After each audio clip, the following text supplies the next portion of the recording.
Hi, it's me. What if global politics fragmented into three separate political and economic blocs? What would that look like? How would we even get there? And what would it mean for us regular folks? Well, it's happening. We already see globalization reversing as countries team up into closed economic blocs. As they draw lines in the sand, they stop trading with each other, they pull away from shared institutions, they impose tech bans, and they push their own national agendas. So let's just imagine this process going all the way to the end game. First, free trade goes completely out the window as governments protect their own domestic industries. The US imposes tariffs on Chinese imports and China retaliates. India restricts the export of key minerals needed for batteries and solar panels. Japan limits exports of advanced chips to South Korea. Germany tightens regulations on foreign takeovers of local firms. Saudi Arabia restricts exports of oil and natural gas to countries that don't align with their interests. Argentina tightens regulations on foreign investors looking to buy up agricultural land. The trend is clear. Trade wars are good for politicians, but for everyone else, protectionist blocs means higher prices. A race to the bottom begins as manufacturers move their factories to countries with lax environmental and labor standards. It's an unwinnable game. We can predict the losers. For example, smaller open economies will be wiped out. Small island states that rely on international trade will struggle to stay afloat. Countries that have specialized in niche exports or who depend on one big trading partner will also suffer. The irony is that these are often the same countries that are most vulnerable to climate change. But if anyone thinks this won't hurt the big boys too, well, think again. The EU might lose its status as a global player. China's manufacturing prowess could be crippled by a lack of imports, and the US would be cut off from cheap manufactured goods and critical minerals. Everyone loses, and in the end, everyone will end up poorer. Second, these political blocs go to war over tech. At present, we see simmering tensions over semiconductors and AI. The US restricts exports of advanced chips to China, and Beijing responds by banning exports of gallium and germanium. Both metals are used to produce chips, and the bans quickly cripple American chip makers. Europe moves to ban the export of AI powered drones to both sides of the conflict. China threatens to retaliate by blocking the export of rare earths to Europe, and neither side would blink first. It's a high stakes game where both sides want to lead in the next generation of tech. And third, there's the question of energy. Saudi Arabia, Russia, and Iran want to drive up the price of oil. Venezuela and Iran want to expand their markets. Norway wants to sell more of its liquefied natural gas to Europe. Canada wants to build pipelines to bring oil to market. Australia wants to ship more LNG to China. And all of these conflicts come to a head when oil producers slash production to drive up prices.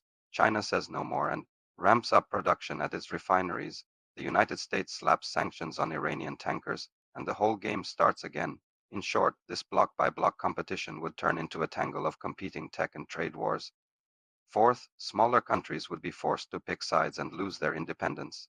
These are the classic victims of Cold War politics, countries that don't matter enough to be allies but matter too much to be ignored. For example, Ukraine is dragged into the web of geopolitical rivalries between the US and China. Israel feels pressure to choose between the US and Saudi Arabia. Egypt chooses between the US and Iran. Kenya has to decide between China and the West, and Chile gets caught in the crossfire between China and the US. In every case, smaller nations are forced to abandon their non-aligned status and become pawns in someone else's game.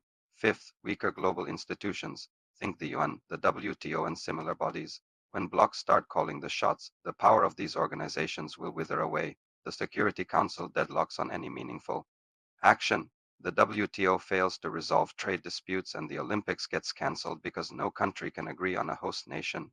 In short, many of the organizations we rely on to govern our world will become toothless and ineffective.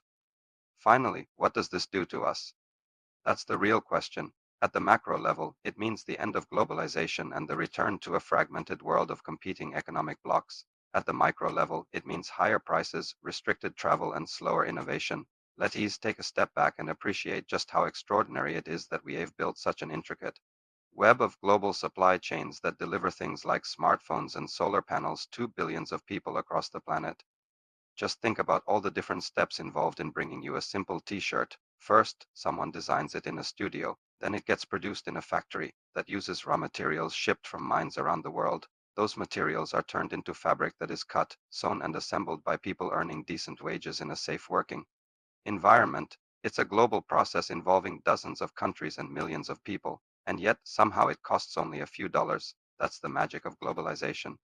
But once our world fragments into competing blocks, this kind of complex global trade becomes impossible.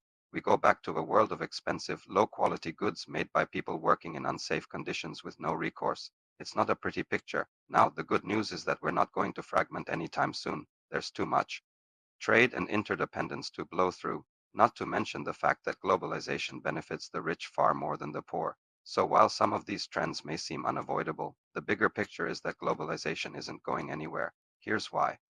First, it's driven by technology, cheaper transportation and communication costs, and as long as entrepreneurs keep finding new ways to link people and markets together, the trend toward globalization will continue. Second, consumers want cheap, high quality goods, and that's why companies are constantly looking for new ways to cut costs, and that means sourcing materials from the cheapest suppliers possible. Third, global supply chains are getting more resilient. Companies are diversifying their suppliers and shortening their supply chains. So instead of relying on a single supplier in China, they work with multiple suppliers in Vietnam and India, and that makes them less vulnerable to political conflict and natural disasters. Finally, the fact is that people just keep getting richer, living standards are rising, and that's creating a huge new market of consumers.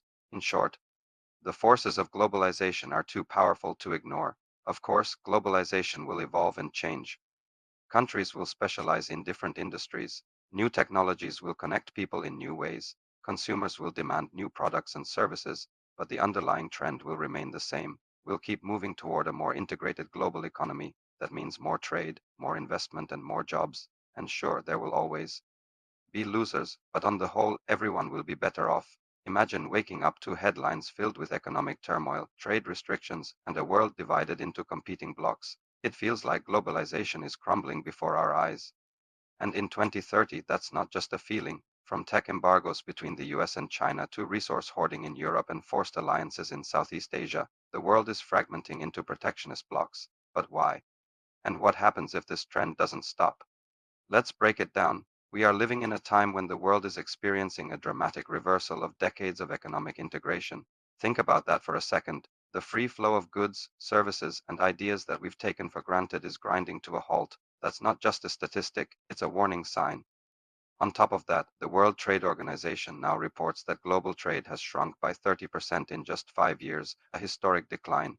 Imagine the equivalent of the entire US economy suddenly vanishing from world markets. That's the scale of this crisis and the cost. This fragmentation drains nearly $15 trillion a year from the global economy, about 15% of the world's GDP. That's money that could be going to innovation, healthcare, and solving global challenges, lost to protectionism and economic isolation. It's not just happening in developing nations. Even established economic powerhouses are seeing trade barriers rise and partnerships crumble.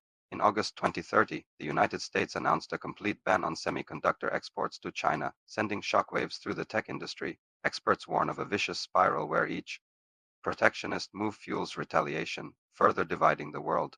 This isn't just about two countries. Across the globe, nations are being forced to choose sides in an increasingly bipolar economic landscape. The European Union has formed a tightly integrated energy bloc, restricting oil and gas exports to non-members. Russia and its allies have countered by creating their own resource-based economic zone. Meanwhile, countries in Africa and South America find themselves caught in the middle, pressured to align with one side or the other. This new reality of competing blocs isn't just reshaping trade, it's fundamentally altering the technology landscape. AI research, once a collaborative global effort, has splintered into rival camps. The US-led bloc is racing to develop advanced AI systems, while China and its partners pour resources into a parallel effort. The result? A fragmented tech ecosystem where breakthroughs in one bloc are kept secret from the other, slowing overall progress and raising the specter of a splinter net where even basic online communication becomes difficult across bloc boundaries. The impact of these tech and trade wars extends far beyond corporate boardrooms. Ordinary people are feeling the squeeze as prices for everyday goods skyrocket. A simple smartphone now costs 3 times what it did just a few years ago, as supply chains fracture and component shortages become the norm. Travel between blocks has become a bureaucratic nightmare, with visa restrictions and security checks making international vacations a luxury of the past. But it's not just our wallets and travel plans that are suffering. The very fabric of global cooperation is unraveling. The United Nations, once a forum for global problem solving, has been reduced to a stage for bloc representatives to trade accusations. Climate change initiatives have stalled as countries prioritize energy independence over emissions reductions. The World Health Organization struggles to coordinate responses to new pandemics as vaccine and treatment research becomes siloed within competing blocs. This weakening of global institutions creates a dangerous power vacuum. Regional conflicts that might once have been contained by international pressure now risk spiraling out of control. In 2029, a territorial dispute in the South China Sea nearly erupted into open warfare as bloc politics prevented effective mediation. The consequences of this fragmentation are particularly harsh for smaller nations. Countries that once played both sides for economic advantage now find themselves forced to pick a team. Singapore, long a hub of global trade, has seen its economy shrink by 40% as it reluctantly aligned with the US-led bloc, cutting ties with China. Similar stories are playing out across the globe, from Estonia to Ecuador. This new world of protectionist blocs isn't just changing politics and economics, it's reshaping culture and education. Student exchange programs have all but disappeared. Scientific conferences, once melting pots of global talent, are now block-specific echo chambers. Even entertainment is affected, with streaming services and social media platforms segregated by block, creating parallel online universes. The innovation engine that drove global progress for decades is sputtering, with research teams unable to collaborate across block lines. Breakthrough discoveries are becoming rarer.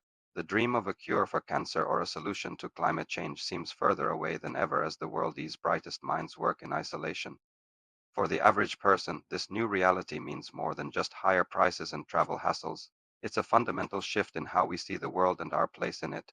The sense of global citizenship that was growing in the early 21st century has been replaced by a narrower block-based identity. Children growing up in this fragmented world may never know the excitement of a truly global culture or the benefits of unfettered international cooperation. But there is hope. Grassroots movements are emerging, calling for a return to global cooperation. Online communities are finding creative ways to bridge the divides between blocks, sharing ideas and maintaining human connections. Some visionary leaders are warning that the costs of continued fragmentation are too high to bear. The question now is whether these voices can be heard above the din of protectionist rhetoric. Can we find a way to balance legitimate national interests with the undeniable benefits of global cooperation? The future of our interconnected world hangs in the balance. As we stand at this crossroads, the choices we make today will shape the world for generations to come. Will we retreat into our blocks or find a new path forward together? The answer may determine the course of human progress for decades to come.